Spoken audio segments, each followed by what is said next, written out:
Bonjour à toutes, bonjour à tous. Alors on en parle depuis un petit moment déjà, mais combien d'entre vous connaissent vraiment la signification du mot ME310? Ça en fait quelques-uns déjà, mais je suis quand même d'accord avec les autres, c'est pas évident. ME310, ça vient de Mechanical Engineering 310, donc le ME 310 de Stanford.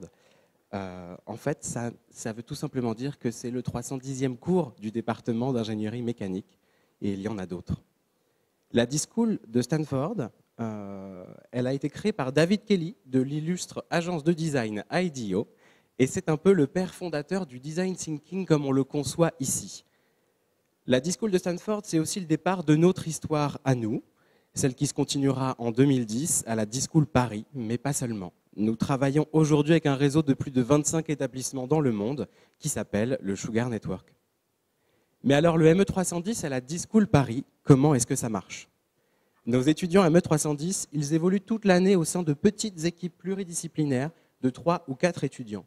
Ils n'ont pas toujours le même âge, ils n'ont pas les mêmes expériences et ils viennent de l'ingénierie, du management, d'autres horizons du design, des sciences humaines aussi. Et ils croisent leur façon de voir, leurs divergences et leurs expertises.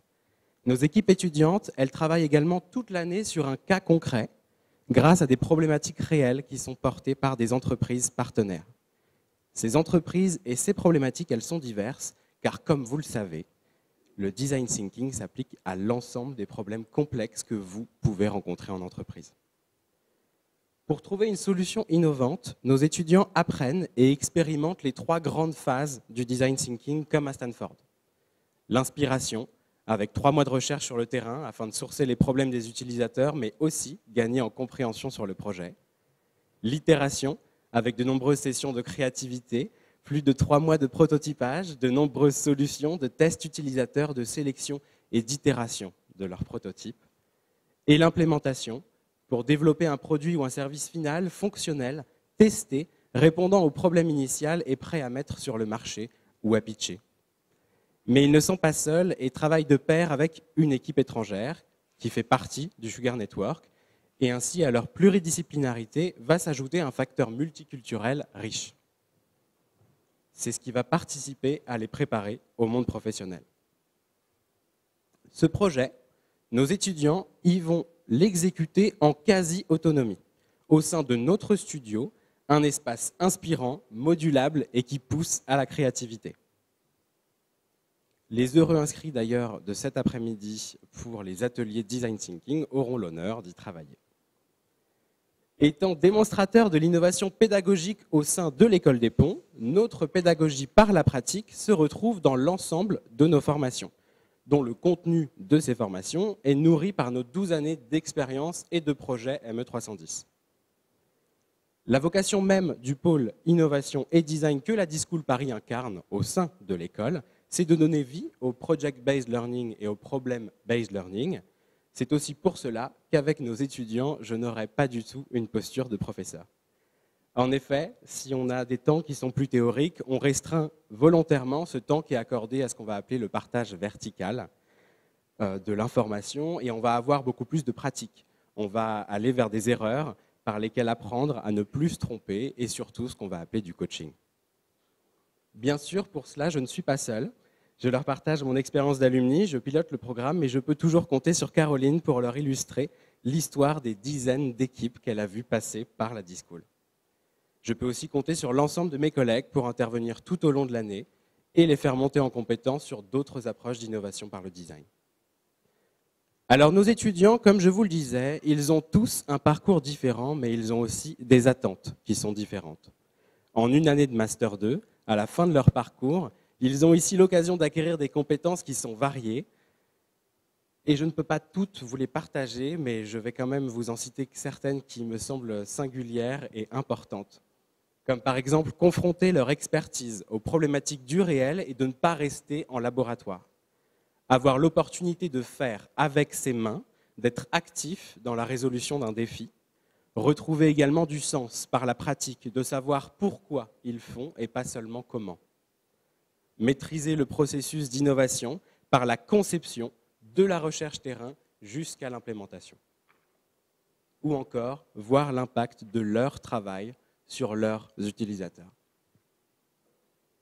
Nous sommes très fiers de nos étudiants, mais aussi de nos anciens étudiants, de leur travail et de leur accomplissement tout au long de la vie de la D-School, avant, pendant et après notre passage. De nombreux projets ont connu de francs succès à travers les années. Des produits et services ont été commercialisés, des marques ont même été créées par nos entreprises partenaires en cette fin. Certains anciens sont également parfois devenus entrepreneurs à succès, comme Martin. Mais je ne peux pas omettre de mentionner un prix Lépine obtenu en 2015 pour Ectos, un casque permettant aux pompiers de voir à travers la fumée, ainsi que dernièrement un autre prix Lépine en 2022 par Omni, avec un module qui permet aux personnes à mobilité réduite de connecter une trottinette électrique à leur fauteuil roulant pour gagner en mobilité. Nos alumni ont aussi des débouchés aussi pluriels que leurs compétences. Au-delà de l'entrepreneuriat, certains continuent dans les services d'innovation de grands groupes, dans des entreprises de conseil, des agences de design, ou continuent leur carrière avec des compétences supplémentaires qu'ils peuvent valoriser. Ce sont grâce à tous ces étudiants et ces anciens étudiants que le ME310 a aussi, au fil des années, assis une légitimité. Pour ce qui est de notre promotion actuelle, ils et elles ont fait bien du chemin depuis ces 9 derniers mois et peuvent être très fiers du résultat. Des mois de terrain, de sessions de créativité, de prototypage, de tests utilisateurs, d'itération encore et encore avant cette dernière ligne droite de finition, d'implémentation et puis toutes ces présentations.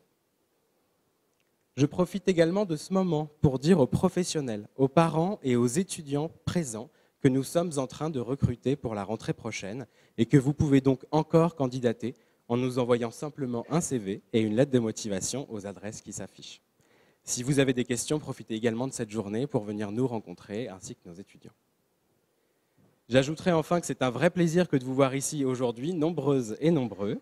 Tout d'abord parce que nos étudiantes et nos étudiants le méritent, parce que c'est important pour eux de présenter le fruit de leur travail à l'entreprise qui leur a permis et qui leur a donné l'opportunité de ce projet, à leurs proches aussi parce qu'il est difficile de se rendre compte de l'ampleur de ce qu'ils ont pu entreprendre cette année, de tout le travail qui a été mené lors de cette aventure qui a été collective.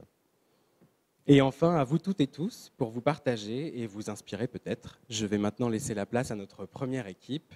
Edenred, c'est à vous.